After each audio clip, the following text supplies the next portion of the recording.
Video like जरूर कर लीजिए और ऐसे वीडियो लगातार फ्री में पाने के लिए चैनल को तुरंत सब्सक्राइब कर लीजिए और बेल आइकन को जरूर टैप कर लीजिए ताकि आगे भी सारे वीडियो आपको मिलते रहे। यूट्यूब में फॉलो करते हैं तो प्लीज ये वाला फ्री टेलीग्राम चैनल जरूर ज्वाइन कर लीजिएगा। सारे नोटिफिकेशन सारे अपडेट यहीं पे आते हैं, ध्यान रखिएगा। सारे क्वेश्चन अटेम्प्ट करिए और स्कोर अपना तुरंत कमेंट करके बताइए कितने सही हो रहे हैं कितने गलत हो रहे हैं, जल्दी से कमेंट करके बताइए। फ्रेंड्स, मेरा नाम है वैभव और आप लोग देख रहे हैं UPPSC best online coaching YouTube channel. दोस्तों, यहाँ पर हम इंडियन हिस्ट्री को पढ़ रहे हैं। 780 पेजेस का जो स्टडी फॉर सिविल सर्विसेज का पीडीएफ है उससे इसमें सब कुछ कवर्ड है, मतलब सारे सब्जेक्ट, चाहे हिस्ट्री की बात करें, ज्योग्राफी की, everything is covered in this PDF.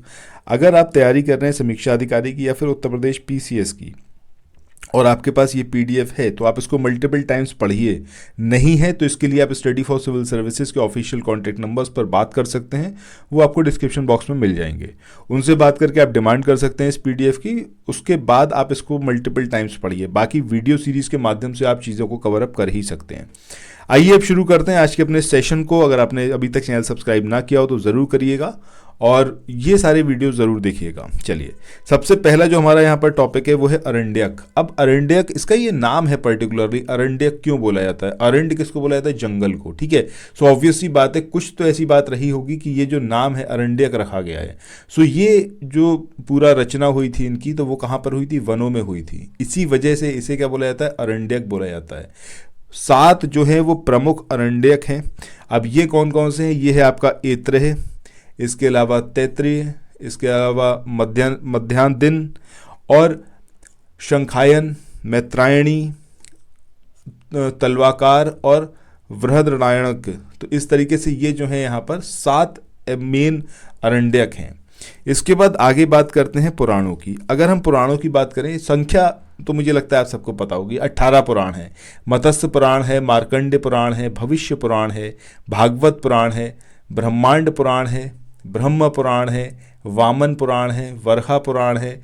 इसके अलावा विष्णु पुराण, अग्नि पुराण, नारद पुराण, लिंग पुराण, गरुण पुराण, स्कंद पुराण, पद्म पुराण, कुर्मु पुराण और ब्रह्म वैवर्त पुराण। इसके अलावा वायु पुराण। तो इस तरीके से इन टोटल कितने हैं आपके? 18 पुराण है। एग्जामिनेशन में आज तक तो नहीं पूछा गया है कि इनके नाम बताइए या फिर इसमें। तो आगे चले, नेक्स्ट क्वेश्चन को देखें। इससे पहले कुछ एक इन्फॉर्मेशन है आप लोगों के लिए जो बहुत इंपॉर्टेंट है। अगर आप लोग उत्तर प्रदेश पीसीएस की तैयारी कर रहे हैं, आप आरओ की तैयारी करना चाहते हैं, बीईओ की तैयारी करना चाहते हैं, इन तीनों एग्जाम की अगर आप तैयारी करना चाहते हैं तो स्टडी फॉर सिविल सर्विसेज के कोर्सेज को आप ज्वाइन कर सकते हैं कंप्लीट तैयारी के लिए।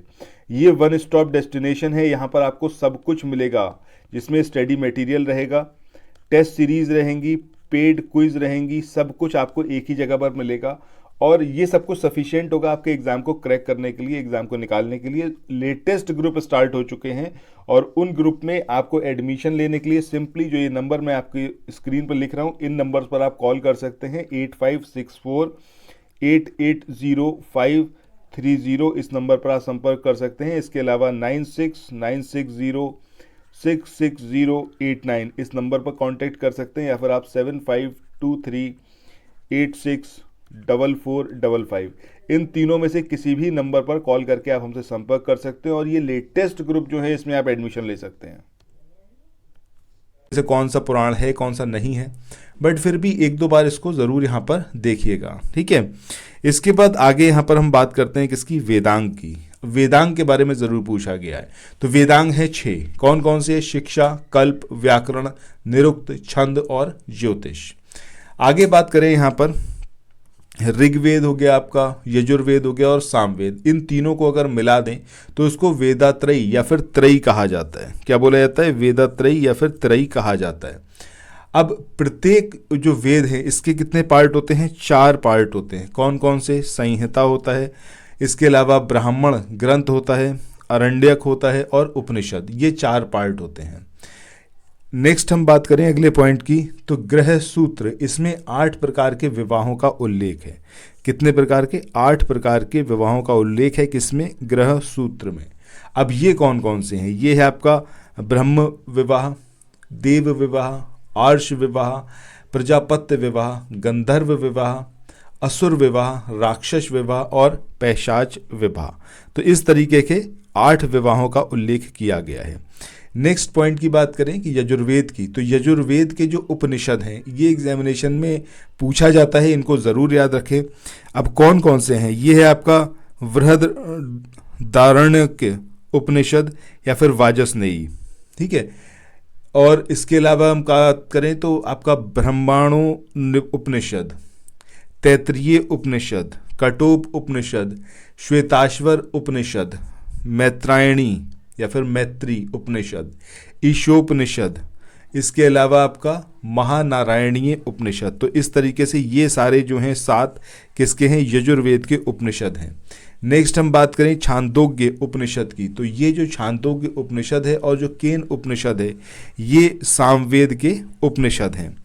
नेक्स्ट पॉइंट की बात करते हैं कि सामवेद की 3 मुख्य शाखाएं ये कौन कौन सी हैं। ये है आपकी कौमुदीय, इसके अलावा रामायणीय और जैमिनीय, ये 3 जो हैं मुख्य शाखाएं हैं किसकी, सामवेद की। आगे हम बात करते हैं ऋग्वेद के जो मंडल हैं, इसको हमने पहले भी देखा था, इन टोटल 10 मंडल हैं, 10वां सबसे नया है, ठीक है। सो एक एक करके यहाँ पर सारे मंडलों की बात करते हैं। सबसे पहले प्रथम मंडल की बात करते हैं। प्रथम मंडल, इसमें 50 सूक्त जो हैं वो कर्ण ऋषियों द्वारा लिखे गए हैं, ठीक है। किसके द्वारा, कवर्ण ऋषियों द्वारा लिखे गए हैं 50 सूक्त।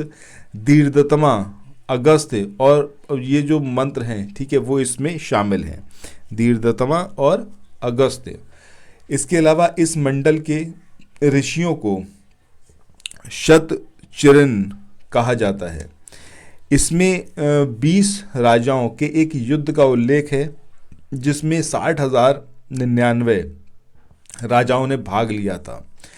हलवाहे का गीत जो है वो इस मंडल में मिलता है। ये सारे पर्टिकुलर पॉइंट हैं इस मंडल के बारे में।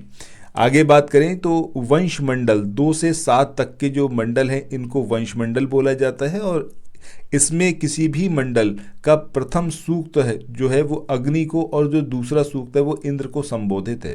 जो 2 से 7 तक के आपके वंश मंडल हैं। वंश मंडल के जो ऋषि हैं इनको सामूहिक रूप से प्रगाथा कहा जाता है। दैट इज़ वेरी इंपॉर्टेंट, ठीक है। जो ये वंश मंडल हैं, ठीक है, इसके जो ऋषि हैं इनको सामूहिक रूप से क्या बोला जाता है, प्रगाथा। इसके बाद नेक्स्ट हम बात करते हैं किसकी, दूसरे मंडल की। अब ये जो दूसरा मंडल है ये आपका गृहसमद ऋषि को समर्पित है और उनको जो है विश्व का पहला अभियंता बोला जाता है, फर्स्ट इंजीनियर। इसके बाद नेक्स्ट हम बात करें तीसरे मंडल की। ये जो मंडल है विश्वामित्र को समर्पित है, बहुत बार पूछा गया है और इनको पहला धर्मगुरु माना जाता है। और विश्वामित्र जो है वो कुशिक कुल के थे, ठीक है, तो इनका कुल भी याद रखिएगा, कुशिक कुल के थे।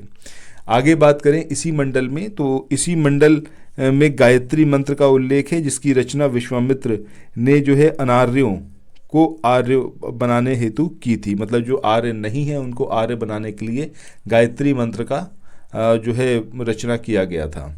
गायत्री मंत्र की आगे बात करें तो गायत्री मंत्र सावित्री को समर्पित है और वह सूर्य का एक रूप और प्रातःकाल की देवी हैं, मतलब सावित्री देवी की जब बात करते हैं।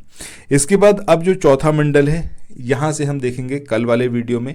तो यहाँ तक आप अपने कहीं माइक्रो नोट्स ज़रूर बनाते चलिएगा ताकि सारी चीज़ें आपके एंड पर कहीं रिटन फॉर्म में हों अगर आप नहीं PDF परचेस कर रहे हैं। अदरवाइज़ मैं आपको सजेस्ट करूँगा कि समीक्षा अधिकारी और PCS या फिर BEO या फिर APS किसी के लिए भी आप तैयारी कर रहे हो तो स्टडी फॉर सिविल सर्विसेज को ज्वाइन कर लो और वहाँ पर आपको ये सारी चीज़ें प्रोवाइड की जाएंगी। आप मल्टीपल टाइम्स खुद से पढ़ सकते हैं, ठीक है। So thank you so much, मिलते हैं नेक्स्ट वीडियो में, बाय बाय।